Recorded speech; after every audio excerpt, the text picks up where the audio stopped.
On The Entrepreneur this week, we make popsicle machines with Francis Waithuki of Benmat Industries. Then we talk loyalty with Naftal Nyabuto Oboni of Mzawadi. It may help you lose weight. It may help fight infertility. It has important nutrients. It makes you smile. In case you're wondering what this commodity is, it's ice cream. However, before you get to enjoy the scoop of ice cream, it has to go through an elaborate manufacturing process. 27-year-old Francis Waithuki Njoroge is a co-founder at Benmat Industries.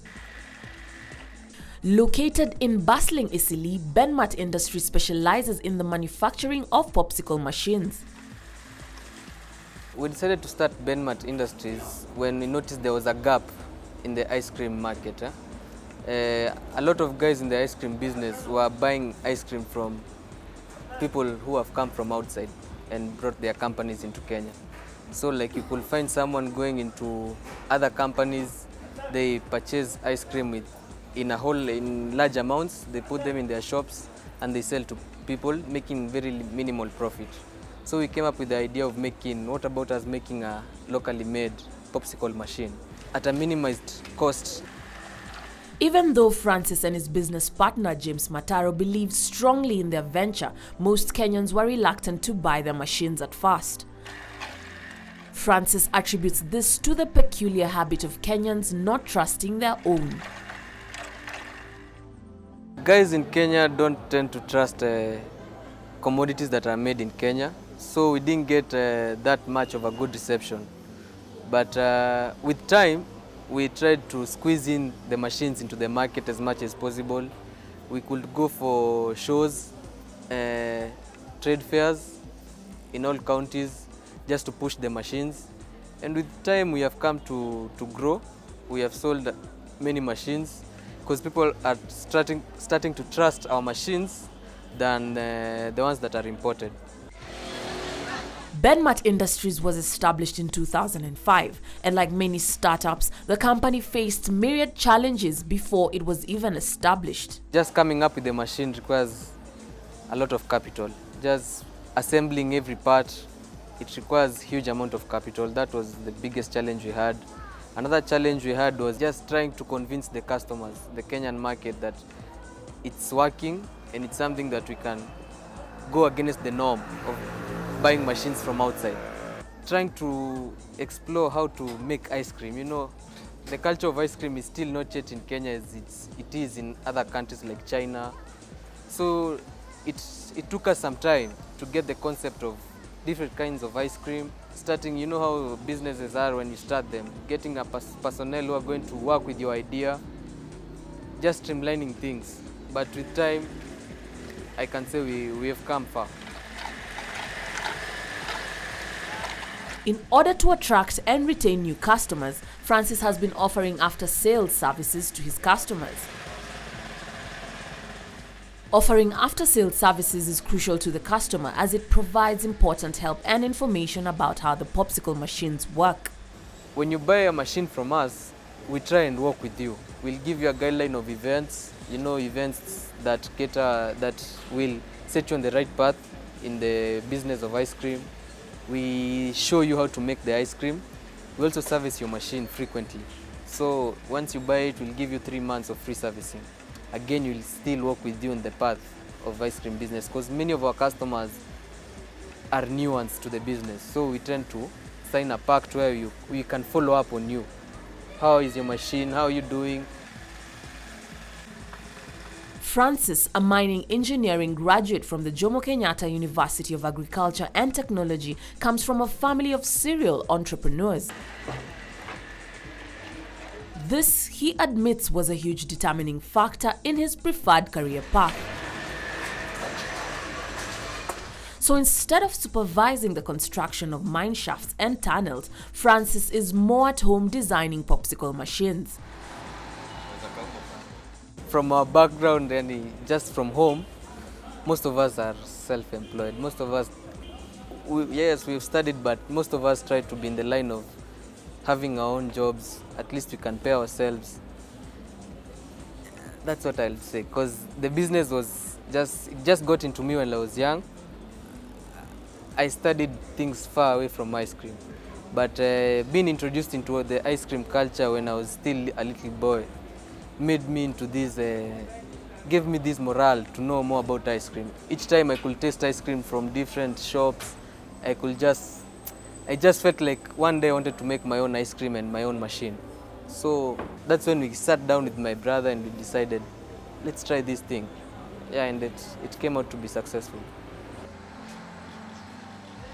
Francis, who has never been formally employed, started his popsicle machine making business with a startup capital of 2 million Kenyan shillings. Up to date, the partners have invested more than 30 million Kenyan shillings. While his friends have never fully understood why he's so passionate about ice cream, they are supportive of his business venture. Ice cream industry is a growing industry. We have seen more Kenyans embracing the culture. Long time you couldn't get an elderly person or a mature guy, especially males, eating ice cream or taking ice cream. These days you walk in town, you find guys just taking ice cream, and we're loving the culture that's coming up, that ice cream is it's just food like any other. There's no embarrassing thing in taking ice cream if you are a guy. There's no embarrassing thing in walking with your ice cream in town. In Kenya, you'll find ice cream being taken when it's warm or when it's on a summer.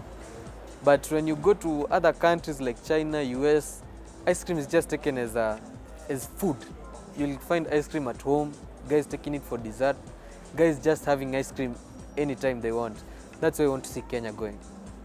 That people can embrace the culture of ice cream more than it's been embraced right now. Since inception, Benmat Industries has sold more than 500 popsicle machines to various clients around the country.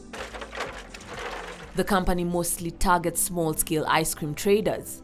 So far, we've been pushing our products online. We do a lot of adverts on Facebook. We do a lot of adverts on Instagram. Most of our commodities or our products, machines, they're online. Another way we have tried to push our commodities is through trade fairs. We've never missed trade fairs. We go for all trade fairs in a year. Kisumu, Mombasa. Like right now we have a team in Mombasa. The other week we had a team in Kisumu for the trade fair. So that's how we try to push our products. Benmat Industry currently has 20 employees in its workforce. With more favorable government policies, Francis believes that he can employ more people. I think the government should do a lot to encourage upcoming business guys. I still think there's a lot the government can do to help guys who are starting up businesses, guys who want to sell ice cream, guys who want to sell locally made ice cream. I think there's still a lot the government can do to help their products to reach a wider market. It's a culture that's taking shape in Kenya right now. And ice cream is just not any kind of business. It's just business, and it's big business like any other businesses. Francis' dream is to have his popsicle machine being sold not only in every corner of Kenya, but also throughout the whole Eastern African region. They are also diversifying and are currently doing research on manufacturing home appliances. We've been trying to come up with a fridge. That's just a simple commodity that's used in every home. But most of the cooling systems in our homes, fridge, air conditioners, are things that we purchase from outside. These big companies that sell to us the fridge, the ACs, just the nitty-gritties, cooling systems in our homes, most of them are from outside. We just want to try and venture into Kenyan homes, ACs, fridge, Right at the moment, we are working on a fridge that's locally made, and we hope we are going to get somewhere with time. So we are trying to get that fridge up and running. So what advice does Francis Waithuki Njoroge have for aspiring entrepreneurs? Just tell them to brave on. Don't be afraid to try something out. They say the richest assets a guy can ever have is just the idea, not the capital. So once you have the idea, don't be afraid to take it. Just snatch the idea, try it. You don't know where the idea will land you to. So I just say, if you have an idea, share it with someone. Work hard towards implementing your idea, because that's the richest asset you can have in business, just an idea. Don't go away. The entrepreneur will be right back.